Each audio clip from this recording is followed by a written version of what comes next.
Obey your parents. Obey your parents. Ano yung obey? Very good. So, utos pala ng Panginoon na sundin ang mga magulang. Sino di ba ang sumusunod sa mga magulang? Pag inutosan. Totoo?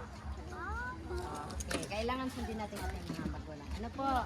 Dahil yan ang turo ng Panginoon na kailangan ang mga bata ay masunurin. Dahil bakit kailangan masunurin ang mga bata? Dahil ang langit ay para sa mga bata. Tama? Yan po ang gusto ng Panginoon na ang mga bata ay masunurin sa Panginoon. So, ulitin natin para mag-memorize natin. Ano po? Children, obey your parents. Obey your parents. In the Lord. In the Lord. For this is right. For this is right.